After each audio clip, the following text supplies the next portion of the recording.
Nos encontramos con una verdadera experta el día de hoy, que es nuestra invitada de honor de lujo, la maestra Silvia Núñez. La maestra Silvia Núñez ha sido directora del CISAM, del Centro de Investigación sobre América del Norte, del 2009 al 2017. Es investigadora de tiempo completo de esa dependencia desde hace más de 23 años. Cuenta con estudios de posgrado en Sociología por la Facultad de Ciencias Políticas y Sociales de la propia Universidad Nacional Autónoma de México. Su trayectoria como especialista pues inicia como investigadora en un problema sobre un proyecto que refiere precisamente a la historia de los Estados Unidos en el Instituto José María Luis Mora. Y hoy por hoy es una verdadera experta en los temas de sistema político estadounidense, migración y desigualdad en América del Norte, así como las relaciones entre México y Estados Unidos. Como distinciones sobresalientes, pues desde el año de 1999 tiene la categoría de Fellow Woodrow Wilson International Center for Scholars de los Estados Unidos de América. También ella se ha distinguido en realizar estancias de investigación en la Universidad de Georgia. La propia UNAM le ha otorgado el reconocimiento Sor Juana Inés de la Cruz y sin duda alguna es una catedrática de la División de Relaciones Internacionales de la mencionada Facultad de Ciencias Políticas y Sociales. Es un verdadero honor que este día nos hagas el favor, querida Silvia, de realizar esta entrevista. Seas muy bienvenida. Muchísimas gracias, doctora de los Ríos. Es para mí un honor tener la posibilidad de estar en este ciclo tan valioso para todos los jóvenes que están estudiando Derecho, que se están preparando en una asignatura tan importante para nuestro país, esperando que, bueno, pues lo que tú y yo vamos a conversar esta tarde, pues sea de su interés, habida cuenta que todos seguro reconocen que las relaciones de México con Estados Unidos no solamente son importantísimas, sino sobre todo irrenunciables. La frontera de 3,000 kilómetros que compartimos con ese país y la intensidad de la movilidad humana marcada por la migración, pero también por el tema del Tratado de Libre Comercio, pues nos obligan a tener siempre en cuenta que la vecindad con este país es importante y sobre todo a tratar de entender cómo es que esta sociedad está organizada y cómo es también que las reglas del juego en el ámbito político tienen una importancia porque sabemos que cada ciclo electoral en aquel país pues tendrá un impacto en nuestra relación, puesto que no siempre los republicanos y demócratas coinciden en la manera en la que se debe llevar las relaciones internacionales, no se diga la relación de nuestro país con Estados Unidos. Completamente de acuerdo, mi querida maestra Silvia Núñez. Para entrar en materia, ¿podría ser tan gentil en indicarnos qué candidatos y perfiles, desde todo el estudio que ha realizado de este sistema legal tan complejo como es el caso de los Estados Unidos de América, prevén que puedan postularse precisamente para buscar la presidencia en este país a partir del año 2024? Por favor. Bueno, primero que nada tenemos que tomar en consideración que la elección se presenta ya desde ahorita como una elección muy cerrada entre el Partido Republicano y el Partido Demócrata, cuando vemos que las dos principales figuras políticas que están encabezando los liderazgos para apuntalar este proceso electoral son precisamente Donald Trump y el propio presidente Biden, quien busca la reelección por un segundo periodo de 4 años, pues nada más veamos el porcentaje de distancia que se tienen entre Trump y Biden al día de hoy. Vemos que Trump concentra en una suma de distintas encuestas que se publica en un portal muy importante que yo les recomiendo, que se llama Real Clear Politics. Ellos mencionan que al día de hoy la distancia entre Trump y Biden, ustedes la van a ver, es la siguiente. Trump concentra el 45.2% de las preferencias, en contraste con el 44.8% que tiene Biden. Vean entonces que están prácticamente, podríamos decir, a un punto de distancia, por las décimas es menos de un punto, y esto está haciendo que la elección no nada más va a resultar crítica por el tema de la posibilidad de que regrese al poder un presidente que, como todos ustedes saben, está enfrentando distintos cargos penales y está siendo llevado a juicio, al mismo tiempo que el presidente Biden está buscando la reelección. Pero amén de estos dos, yo quisiera mencionar que en el caso del Partido Demócrata, pues se ven al día de hoy dos aspirantes que están queriendo contender en las primarias del Partido Demócrata, pues con Biden para buscar precisamente la candidatura. Uno de ellos es Robert Kennedy Jr., un hombre de 69 años, un hombre muy peculiar, porque entre otras, a pesar de que es un demócrata, tiene una característica muy, muy especial, y es el hecho de que se ha convertido en un activista antivacunas. Y bueno, pues es hijo también del político famoso, su padre Robert Kennedy, quien fue asesinado en el año de 1968. Otra de las aspirantes por el Partido Demócrata a la candidatura es nada menos que una mujer muy interesante también. Ella es Marianne Williamson. Ella es muy destacada porque ha publicado un buen número de bestsellers. Hay que reconocer que en la cultura popular de los Estados Unidos, pues los bestsellers, estas que pueden ser novelas o incluso textos de autoayuda, son sumamente importantes y generan una cantidad de millones de dólares en regalías a los que han logrado convertir sus obras en bestsellers. Bueno, pues este es el caso de Marianne Williamson. Ella tiene una plataforma para aquellos interesados que quisieran ver las características de esta personalidad, una plataforma que se denomina Justicia y Amor. Menciono estas dos figuras porque son las que han dicho que van a contender. No sabemos todavía qué va a pasar, porque obvio es que el presidente Biden está buscando por todos los medios ser él el puntero para que quede como candidato, porque él dice que él es el único que podría ganarle a la figura de Donald Trump.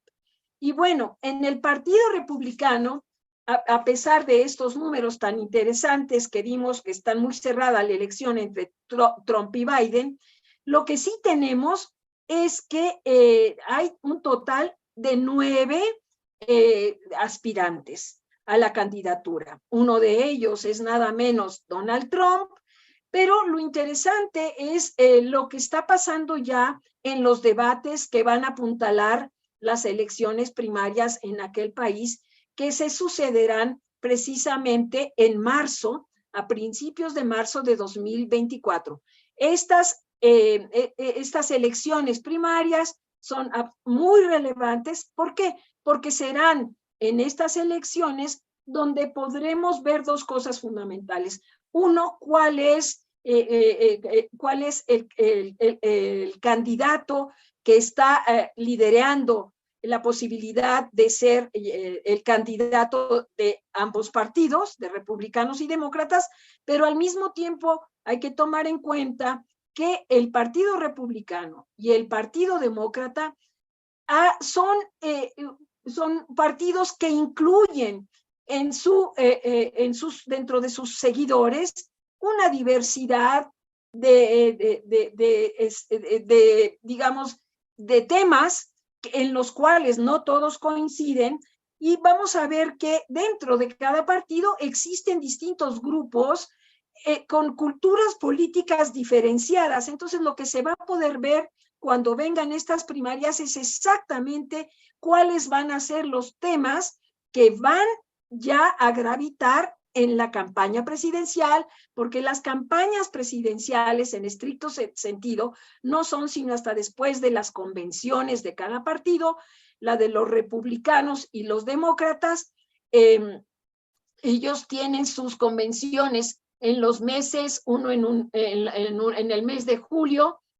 Los republicanos, en esa convención se definirá quién es, ya se celebra ahí, en ese acto político, quién es el candidato, y en el mes de agosto los demócratas estarán nominando formalmente a su candidato oficial para correr por la presidencia, y esto los demócratas lo harán en agosto. Por lo tanto, la campaña presidencial es muy corta, es de agosto a los primeros días de noviembre, porque la elección es el 5 de noviembre.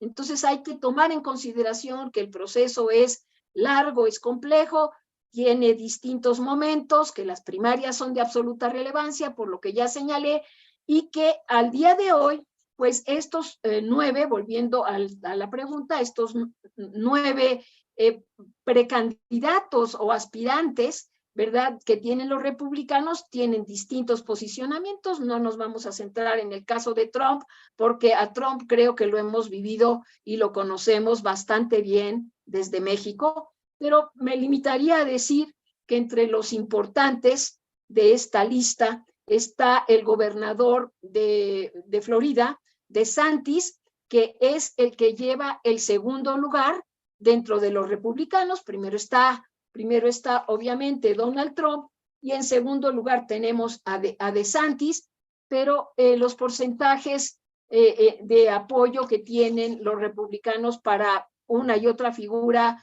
pues tienen una enorme brecha. Donald Trump tiene casi el 60%, concentra el 60% del favor del voto de los republicanos, y DeSantis no llega siquiera al 13%. Es muy bajo, pero la distancia es muy grande. Y también está un personaje interesantísimo que es de origen hindú, que se llama Vivek Ramaswamy, quien es un joven de casi 40 años, pero cuyos posicionamientos son mucho más radicales que los que ha tenido el propio presidente Donald Trump. Entre otras cosas, él ha dicho que él cerrará prácticamente a su arribo a la Casa Blanca, si él llegara a ganar la presidencia, cerrará la frontera con México para no dejar pasar más a los migrantes, a los cuales cataloga como criminales.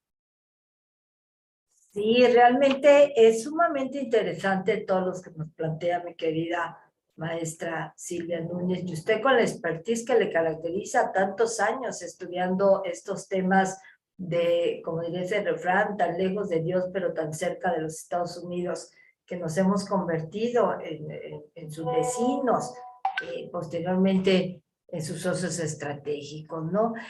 También pues quisiera ahondar, independientemente de lo que usted nos ha ilustrado, que las elecciones en Estados Unidos, pues sí, es un proceso complejo y largo que involucra varias etapas, actores de los que ya nos hizo favor de mencionarnos en esta charla, y pues el objetivo final es elegir al presidente, al vicepresidente, a los jefes del poder ejecutivo que representan que toman decisiones en ese país y que son tan determinantes y tan condicionantes para México. Me gustaría que nos explicaras un poco sobre qué estados fueron claves para determinar el resultado de las elecciones en el año de 2020 y cuál sería en un momento dado el papel que jugarían en este año 2024 que está por vivirse. Bueno, hay varios estados que fueron muy importantes para la victoria de Biden, una victoria que fue muy accidentada. Sabemos que Donald Trump incluso sigue insistiendo que hubo fraude. Él exigió que se volvieran a revisar las sumas y las restas en distintos estados. Uno de ellos fue Georgia. Este es uno de los estados que fue importantísimo, que lo gana Biden y que desde ahorita está ya señalado como que volverá a ser un estado clave. Lo mismo sucedió en otros dos estados, el estado de Arizona, un estado que generalmente venía siendo conquistado por los republicanos. Hay que recordar que Mike Pence precisamente venía de ese estado, aunque ahora, aunque ahora ese estado fue ganado precisamente por los demócratas. Entonces tenemos Arizona y tenemos Wisconsin, en donde pasa exactamente el mismo fenómeno, así como fueron en 2020 de estados que marcaron el triunfo de Biden. La competencia fue muy cerrada en estos estados.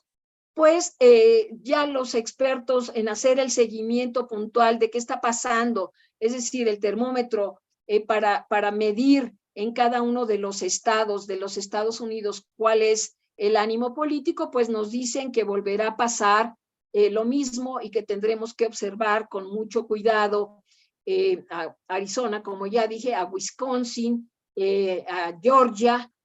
Hay otros que también deberán ser observados. Uno de ellos es Pensilvania, aunque ahí, por ejemplo, en el caso de Pensilvania, la mayoría de los votantes tienen una tendencia claramente demócrata, pero no por ello los propios demócratas pueden perderlo de vista. Esto va a ser muy importante, que el que vaya a ser el candidato tendrá que tener presencia y recorrer estos estados clave precisamente para buscar que la gente salga a votar o que lo haga por correo. Esto es muy importante, y no confiarse. La confianza, el exceso de confianza es lo que puede llevar al fracaso a la fórmula de Biden, ¿no?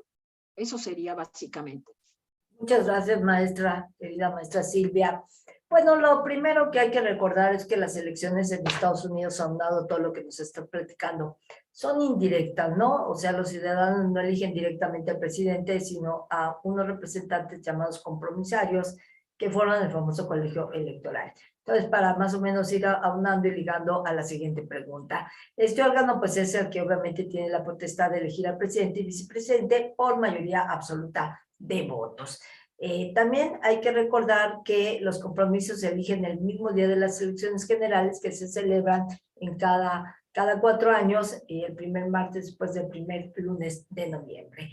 Muy bien, ¿qué temas considera que se perfilan como los más importantes para los votantes en el año 2024? Bueno, el tema del estado que guarda la economía se mantiene como uno de los factores más relevantes a observar. Hay que tomar en consideración que después, cuando Biden se compromete y empieza a activar su plan de rescate para que la economía de Estados Unidos volviera a retomar su rumbo, el plan de rescate económico él tuvo un efecto que hasta la fecha no ha podido ser controlado del todo, y esto va en consecuencia a que lo que detonó fue niveles de inflación altísimos, históricos en muchas ocasiones, en donde obviamente los sectores de clase media y de clase trabajadora, pues más allá de que sí tuvo un efecto de reactivación en la economía, pues lo que ha sucedido es que el costo de la vida es tan elevado que han sido rebasados. Justo hoy, justo este día que estamos aquí conversando, hay un movimiento importantísimo por parte de los trabajadores de la industria automotriz en Estados Unidos que han hecho estallar una huelga y lo han hecho así precisamente porque la inflación no ha permitido que las familias puedan resarcir de alguna forma su capacidad de compra. Entonces, ese es un tema importantísimo. De entrada, el propio Donald Trump, pero los candidatos republicanos están afirmando que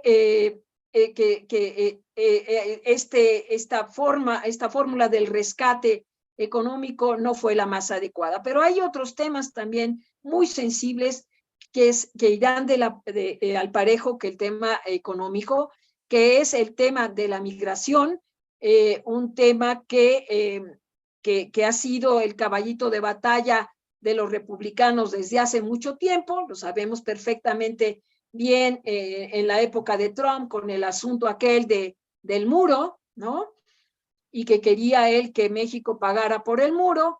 Bueno, esto con las olas sucesivas de migrantes que han llegado a la frontera de México, Estados Unidos, pese al apoyo de México para que los migrantes sin documentos permanezcan del lado mexicano en tanto se resuelve jurídicamente la posibilidad de que Estados Unidos les otorgue o no la calidad de refugio en su país para poder ingresar a aquella nación, pues ese sigue siendo un tema que los republicanos han estado duro y dale con él, señalando, como ya dije, una serie de cuestiones que son de un radicalismo absurdo, pero que prende este ánimo del enorme rechazo a la migración irregular que tienen grandes sectores de la sociedad estadounidense cuando se menciona que, bueno, pues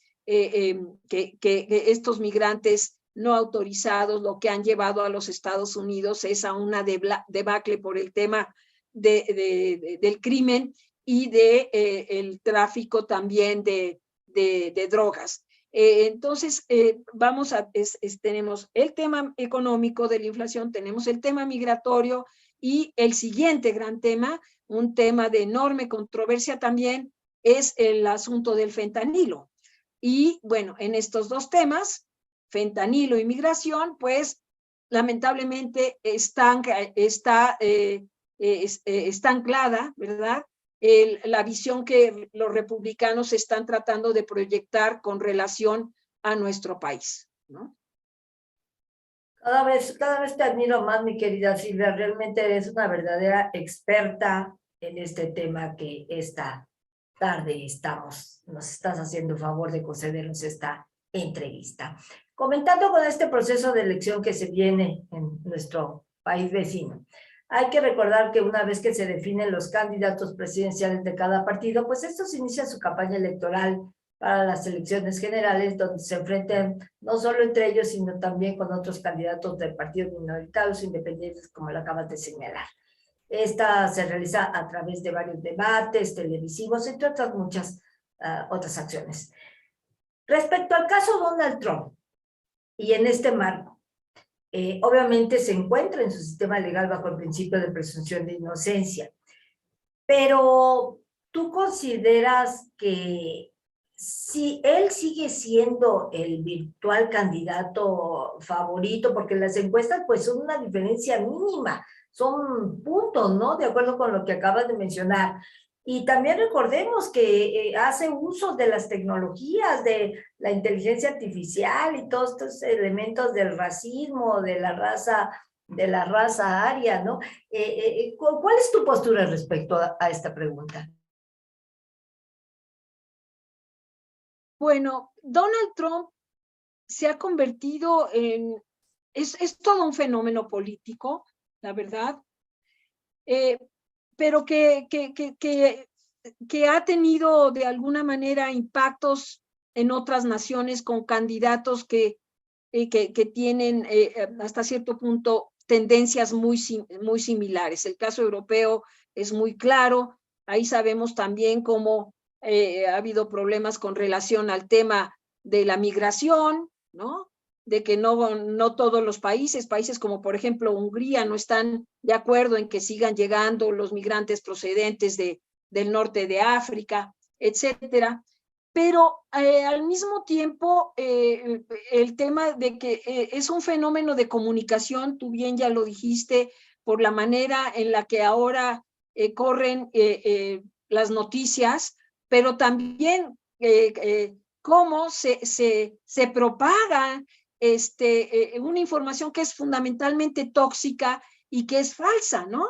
En relación, volvemos al tema de los migrantes, hacer generalizaciones, todos los migrantes irregulares, lo que traen Estados Unidos son problemas, ¿no? Si lo queremos poner así de manera muy abierta, son problemas. ¿Por qué? Porque algunos no piensan necesariamente ni creen que son los que introducen el crimen, pero sí a lo mejor cuestionan el hecho de que si entran a los Estados Unidos, pues no pagan impuestos, pero sí son sujetos de beneficios. Si vienen con sus hijos, por ejemplo, sus hijos, por ley, en Estados Unidos, los niños, digamos, desde la primaria hasta la preparatoria, tienen el derecho a ir a la escuela pública, gratuita, incluso sin preguntarles cuál es el estatus migratorio. Entonces, ahí hay muchos ciudadanos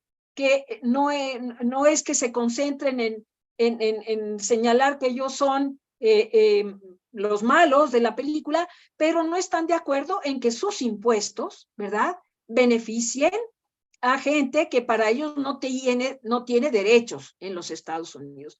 ¿Por qué digo los impuestos? Porque para ellos el pago de impuestos es uno de los grandes temas que gravita siempre en los procesos electorales. El Partido Demócrata es un partido de tendencias ancladas en la socialdemocracia, de políticas como el estado de bienestar, y muchos consideran en Estados Unidos que generan una enorme burocracia que está a cargo de los que pagan impuestos, y entonces la opinión está muy dividida. Los republicanos siempre han apelado a la defensa de un Estado mucho más pequeño, no están en favor de la gran burocracia ni de grandes programas sociales. Y ahí es donde viene el tema. Si yo voto por los demócratas, es que estoy concediendo que muy probablemente me van a cobrar más impuestos, voy a poner más dinero, ¿no? Y ese dinero no necesariamente me beneficia a terceros que no tendrían el derecho de estar aquí en los Estados Unidos, ¿sí? Entonces, ese también es un gran tema que en México todavía no gravita en las elecciones, ¿no? Aquí en México, por ejemplo, no hay una discusión entre, por ejemplo, si se paga la educación pública con los impuestos de los causantes. No cuestionamos eso, nos parece que eso es lo más normal. En Estados Unidos eso sí se politiza, porque hay grupos, por ejemplo, de las personas que no tienen hijos, y cuando los quieren grabar más para poner más dinero, por ejemplo, en la bolsa de educación, ellos dicen, a ver, no, momentito, yo no tengo hijos, ¿por qué de mis impuestos van a derivar más fondos a la parte de educación? ¿No?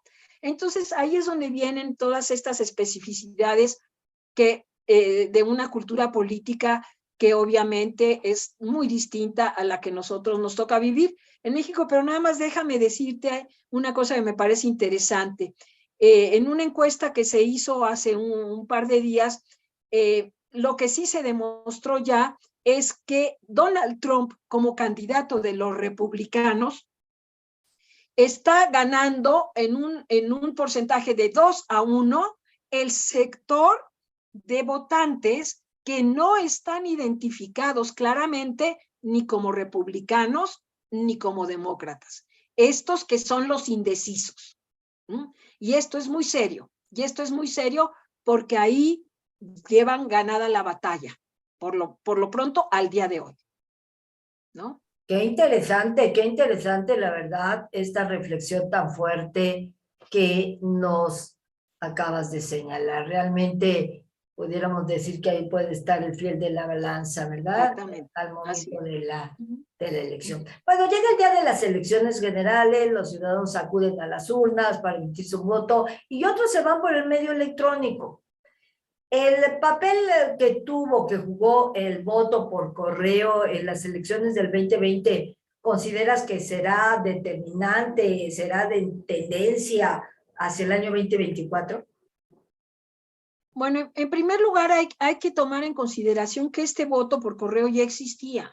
No fue una cosa que se sacaran de la manga. Desde hace muchos años, esto ya es histórico, en Estados Unidos existe esto que se llama the absentee ballot, el voto en ausencia. Esto es, entre otras, ¿verdad? Se nos olvida que Estados Unidos tiene desplegado en muchos lugares en el mundo, ¿verdad? Tiene bases militares y están ahí muchos jóvenes o ciudadanos estadounidenses, ¿no? Pero también hay americanos que están trabajando en otros países, ¿no? Entonces, este absentee ballot, que es por correo, estuvo diseñado fundamentalmente para este tipo de personas o bien para las personas ya de la tercera edad, a los cuales luego se les complica mucho salir a votar el día de la elección.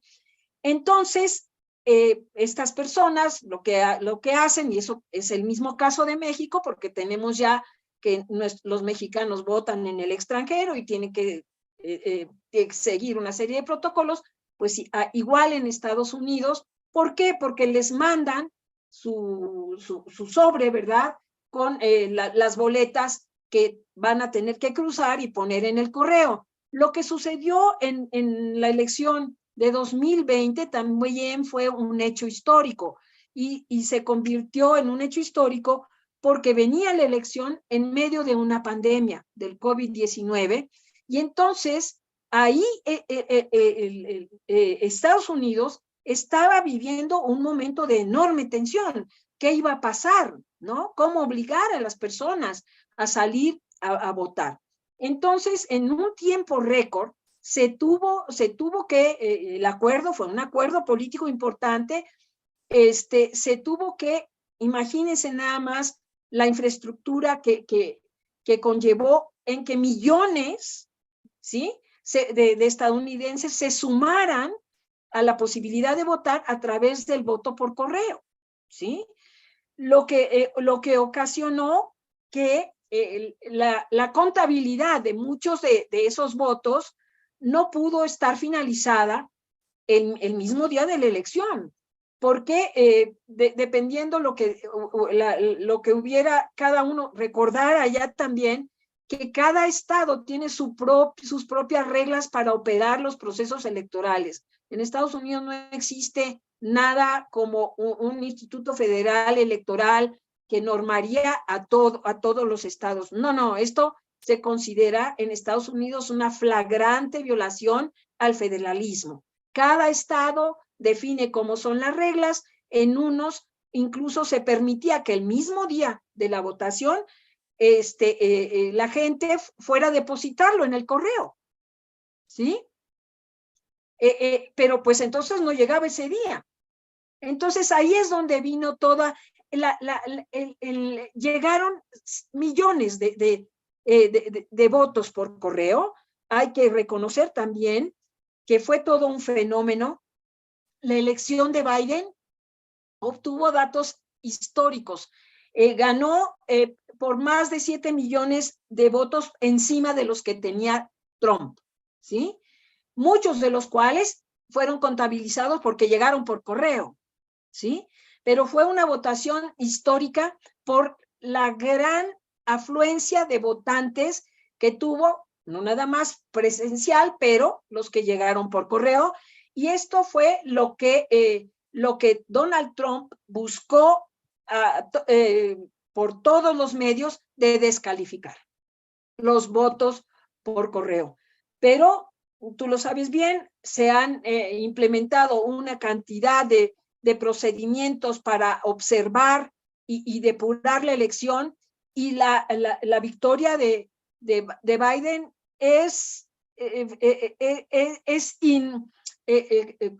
no puede confrontarse, es más que legal. Aquellos que dicen que es un fraude, esa es la gran mentira, esa es la gran mentira, porque ahí ha habido participantes incluso del propio partido republicano que les ha tocado participar en esta especie de auditorías que se hicieron, por ejemplo, en Georgia, ¿no? Y es lo que no sabemos de qué manera los republicanos, sobre todo Trump, va a intentar manipular, ¿no? ¿En qué estado va a quedar el voto por correo y qué es exactamente lo que estaría tramando Donald Trump? Claro, claro, después de ver su mente, ¿no? Y el uso de la inteligencia artificial, obviamente, para difundir contenidos falsos o engañosos. Ya mi última pregunta, y sobre todo en este marco que hablo de que de todos es conocido ese video que se creó con inteligencia artificial, que muestra un futuro distópico, ¿no? Si John Biden es reelecto como presidente, escenas de violencia, caos, pobreza, represión. Pues este video fue publicado en la cuenta oficial del Partido Republicano en TikTok, pero al menos dijeron que era una creación de inteligencia artificial. Entonces, mi querida Silvia, y con esto cierro esta brillante entrevista, ¿cuáles señalarías tú que se consideran los retos o desafíos que deberá sortear John Biden antes de enfrentar las elecciones? Antes de enfrentar las elecciones, pues mira, el principal reto que tiene es, bueno, dos cosas. Uno, que los electores que confían en él continúen, que no pierdan la confianza en Biden, pero al mismo tiempo tendría que estar conquistando a muchos de esos votantes indecisos, ¿no? Y ahí es donde vienen los grandes temas. Un tema que no mencioné, que también es de enorme controversia al interior de los Estados Unidos, pues es el tema del aborto, ¿no? Los mismos precandidatos republicanos no se ponen de acuerdo. Hay que decirlo claramente, hay unos que están totalmente negados a aceptar que el aborto normado, regulado, es un derecho de las mujeres, en donde se deba de poner dinero para la medicina pública y que ellas puedan practicarse abortos a través de este sistema, ¿no? Gratuito, ¿no?